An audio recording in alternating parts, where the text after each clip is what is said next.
All right, so today let's talk about practice. It doesn't matter where you are at in interpreting, it doesn't matter what level you are at right now or what level you're going to be at. Let me tell you, practicing interpreting is something you should always be doing because this is a practice profession and you can't be practice profession without practicing. So let's talk about how do we even practice? What are some rules that I have used that completely time crunch my skill development? There are 7 rules that I always abide by. If you want to achieve native-like fluency and you want those compliments where deaf people come to you and they be like, oh wait, are you a coder? Or I thought you was deaf yourself. Though I don't know about y'all, but I know about me. When I get those compliments, I be like, I be feeling good about myself. I be feeling good. So there are 7 things that I do in each practice to make sure that I get the best and most amount of benefit that I can from the practice that I do. So let's go into it. Number 1, pick a stimulus that you can handle. All right, listen, there is no reason for you to be banging your head against a wall trying to interpret a TED Talk where if you was an attendee, you wouldn't even understand what Ted was trying to tell you in the first place. All right, let's not pick nothing so extravagant that you cannot handle. The point of practice is so you can get benefit. Don't pick something you can't even benefit from because you're not ready for it. Pick a stimulus that you can handle. I suggest picking something and clicking through it. I know a lot of people do like to just go and interpret code, meaning without watching or previewing it. I definitely understand that. I do that too. The one thing I would say is if it's a 5-minute clip, okay, sure, maybe just go ahead, go into it, and hopefully it's a stimulus you can handle. But if you are interpreting something, honestly, I would say something 7 minutes and longer, you're not going to remember what you heard in the first place. Don't even worry about it. Go ahead into the video, watch a couple seconds in the first couple minutes, just click around the first couple minutes, click around the second couple minutes, just click around in the video just so you can get a gauge of what the stimulus is talking about, the register, you get a gauge of that whole thing, then go ahead and interpret it. You won't remember it, don't worry about it, but trust me, this is just making sure you're just setting yourself up for success because that's what we want. All right, so number 2, do a warm-up. I get tired of just seeing people just like, hey, you want to practice? Sure. All right, let's go ahead. And you just start interpreting. Like, no, do a warm-up. We want to achieve where it looks like our body is just effortlessly. Just come about effortlessly. We want to achieve a level where our body is effortlessly just interpreting, just nice and smooth and everything. Well, the only way to get that is through muscle memory. And you have to warm up. Why would you go to the gym without warming up your muscles? You're going to pull something like that. All right? You're going to pull something like that. And in interpreting, you're going to pull something that's called your ego. You have to warm up. Warm your body up. Get your brain juices going. Go ahead, get in tune with your body before you interpret the real practice. All right? Always do a warm up. For me, the warm-ups are always simple. I enjoy interpreting music. Maybe I'll do a song that I know verbatim and I'll just have fun just interpreting that. I said certified freak 7 days a week. Wet ass P word. Maybe I'll do a children's story. Again, maybe 2 minutes, a children's story that I know, just something to kind of get me in tune with my body for that day, because sometimes our interpreting for one day is good. The next day you got to change. The third day you got to accommodate this. You have to be able to get in tune with your body. You need a warm up to do that. So always warm up. All right. Number 3. Okay. This one's important. Do not focus on more than 2 things at a time. You are not going to be able to catch every little thing in your interpreting and think you'll be able to improve off of that. It just won't happen. Okay. It won't. All the won'ts. It won't happen. All right. It won't happen. What you need to do is focus on 2 things at maximum. Really, I suggest doing 1 so you can really kind of harp onto that one. But if you want to do 2 things, fine. I think you can do 2 things and catch everything in your interpreting. But only focus on 2 aspects of interpreting, not the whole thing. If you're going to focus on conceptual accuracy, That's a very major one. So maybe your second one needs to be light and you just want to say confidence. Do you see that?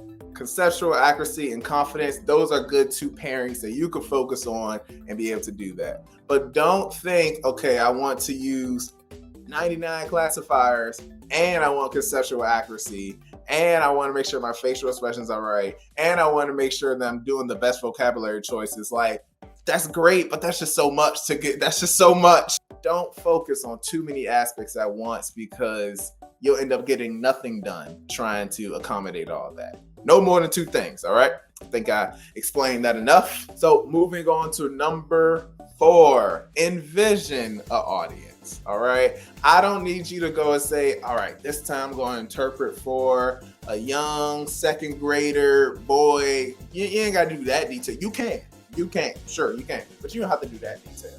But you need to envision you're interpreting.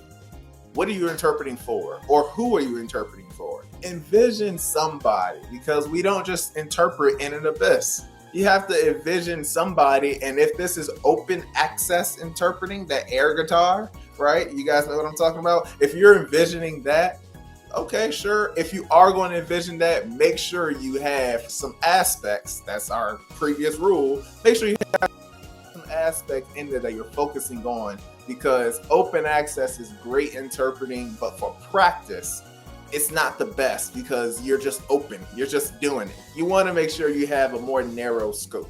All right. Number 5, record yourself. I thought this was a rule that kind of was already known, but maybe not, maybe not, because I've definitely interpreted and I've definitely practiced with a lot of people who don't record themselves. They'll interpret, but they don't record themselves. I want to make sure you understand recording yourself is not for you to feel cringy at yourself. It always starts like that. Trust me, even doing these videos right here, I'll be like, you know what? Maybe let's just scrap the whole thing. Recording yourself is simply so you can get comfortable with what you are seeing, so you can get comfortable with your own interpreting. You are your first audience, okay? We are interpreting for hearing people and deaf people, yes, but you are your first audience. You know you best. You are going to see all of your interpreting way more than anybody else will see it. Make sure you like what you see. And the only way to do that is by recording yourself. So always record your practices as best as you can. Doesn't have to be all fancy background, nothing like that. Again, it's practice. You can't give yourself feedback without seeing the product. Number 6. Now this one, I've struggled with it, but I always try to do it as best I can, of course. Sticking to the script. Stick to the script is rule number 6. What this means is basically when you wake up in the morning, right? You make some breakfast, you may work out, whatever your routine is in the morning, you got a good morning routine. And then you say, I feel pretty productive today. I'm going to go ahead, I'm going to do some interpreting practice.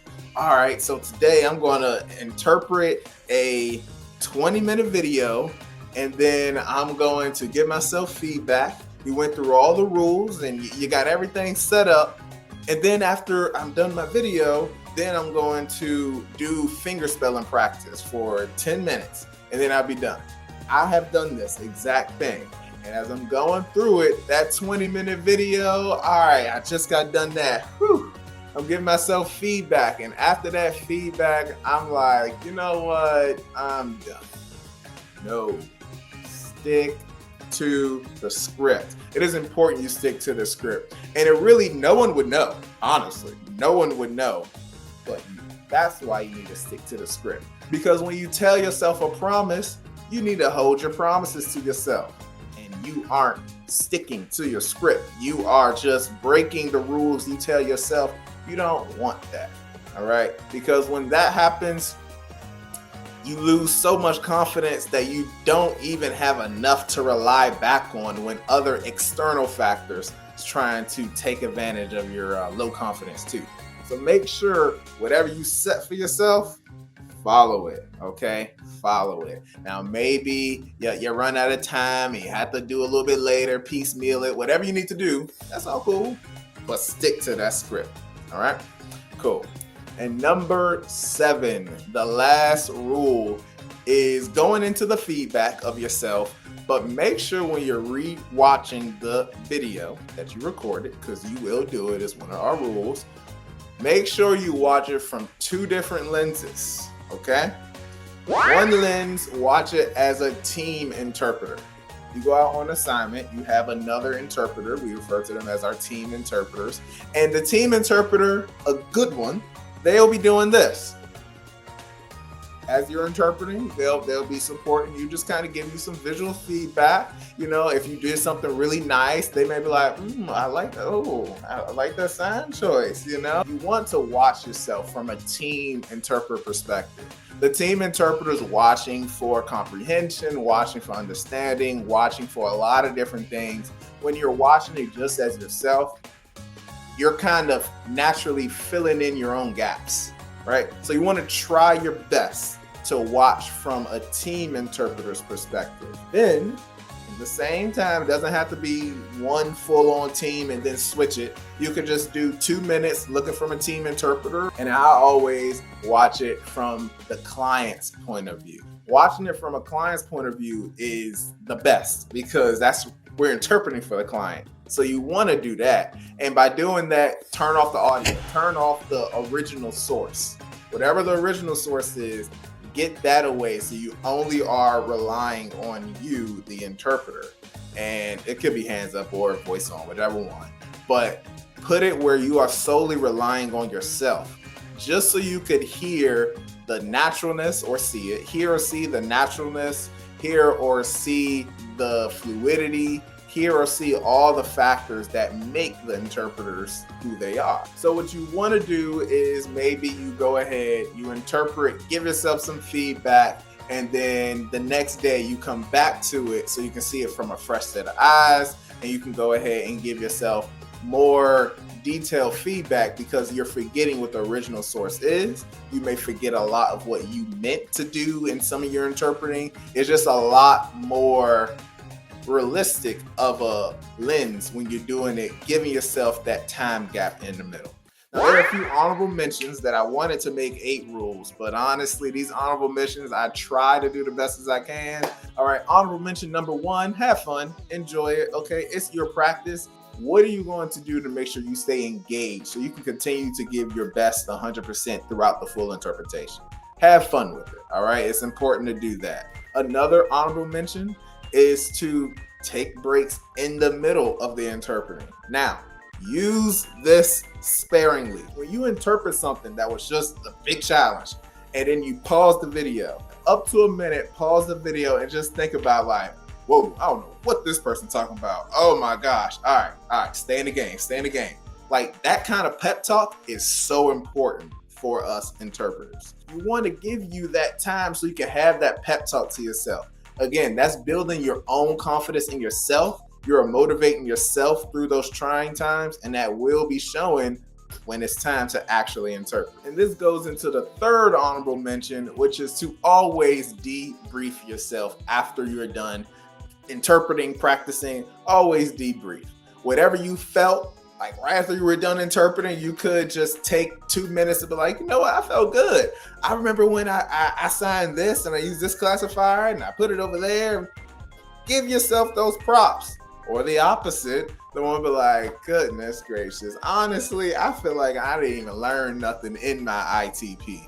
You know, have those moments with yourself. I suggest recording that extra debrief. So then when you are doing your feedback, you see it again, you can remember exactly how you felt and you can address it. So those are the 7, with some honorable mentions, important principles and rules that we must have in every interpreter practice session for us to really be able to develop as best as possible. The next thing after you do that is the feedback portion. I have several ways that I give feedback to myself. If you guys are interested, make sure you like, comment, subscribe. Let's go ahead. Let's have those conversations down in the comment below because this is what we are here for. The ASL Interpreters Lab. You just came in, got your work. Now let's go ahead and be great. Hey!